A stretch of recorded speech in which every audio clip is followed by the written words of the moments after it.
Bom dia, galera, tudo bem? Sou o professor Márcio. Vamos para uma aulinha de estudo analítico dos espelhos, das imagens nos espelhos.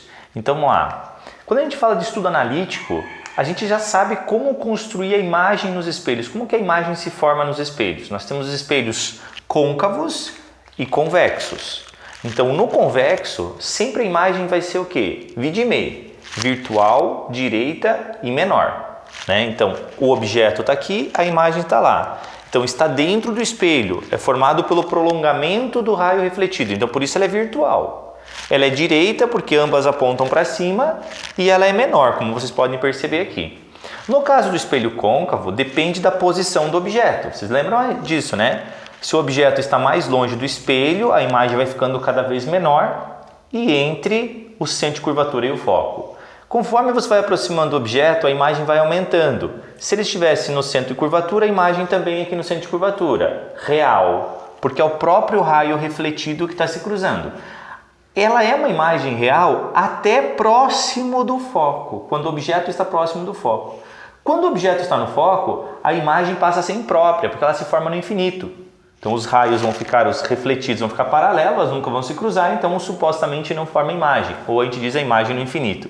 E quando o objeto está entre o foco e o vértice, é o único caso em que o espelho côncavo te dá uma imagem virtual. Virtual, direita e maior. Aqui é menor, aqui vai se tornar, quando o objeto está entre o foco e o vértice, uma imagem maior, aumentada. Que é o caso do espelho de maquiagem, lá naquele espelho de ótica, para a gente observar se o óculos ficou bom ou não, e tudo mais. Certo? Então, isso é na formação de imagens. Mas agora nós vamos fazer o estudo analítico disso. O que é o estudo analítico? Gauss, ele determinou, Friedrich Gauss, ele determinou assim, algumas condições para que nós tivéssemos imagens nítidas.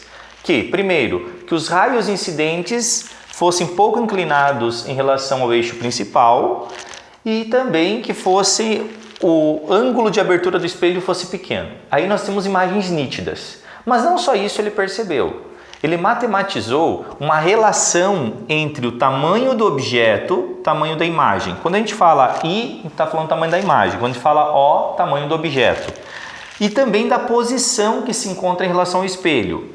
Essa distância do objeto até o espelho, nós vamos chamar de P.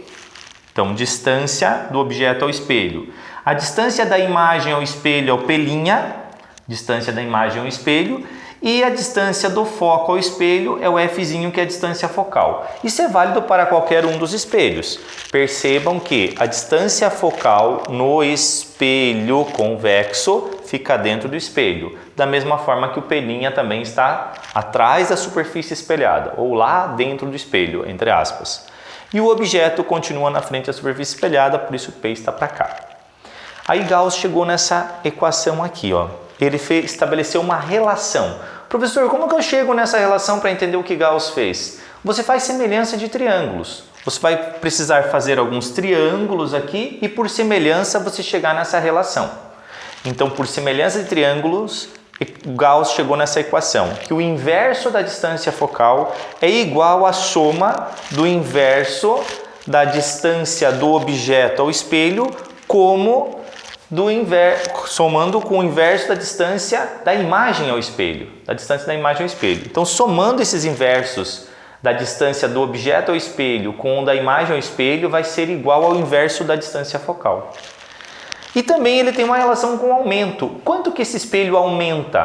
Tá, professor, mas às vezes ele diminui a imagem. Tá, vamos por partes. O aumento ele pode ser menor do que 1 quando ele está diminuindo a imagem, ou seja, uma relação entre o tamanho da imagem e o tamanho do objeto. Quantas vezes a imagem é maior que o objeto? Se você chegar a 0,25, você entende que ela é 1/4 do tamanho do objeto.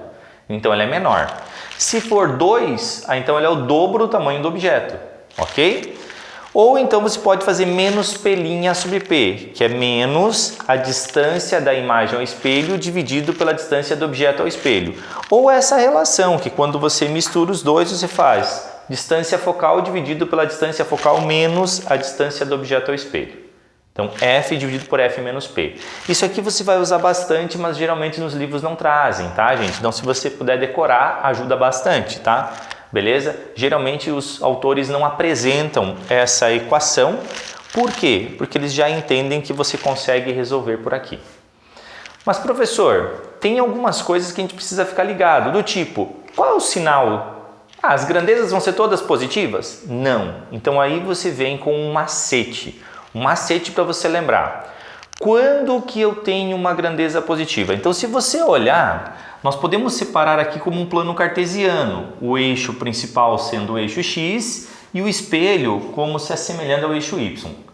Todas as grandezas na vertical, anota isso que é importante, ó. Na vertical, se eu for medir na vertical, o meu plano de referência é o eixo principal. Então se eu pegar do eixo principal para cima, positivo. Do eixo principal para baixo, negativo. Então nesse caso específico, o meu objeto é positivo, o tamanho do meu objeto é positivo e o tamanho da minha imagem é negativo. Por quê? Porque ele está sendo medido para baixo. Nesse caso aqui, o objeto positivo, a minha imagem também positiva, porque ambas estão sendo medidas do eixo principal para cima, ok?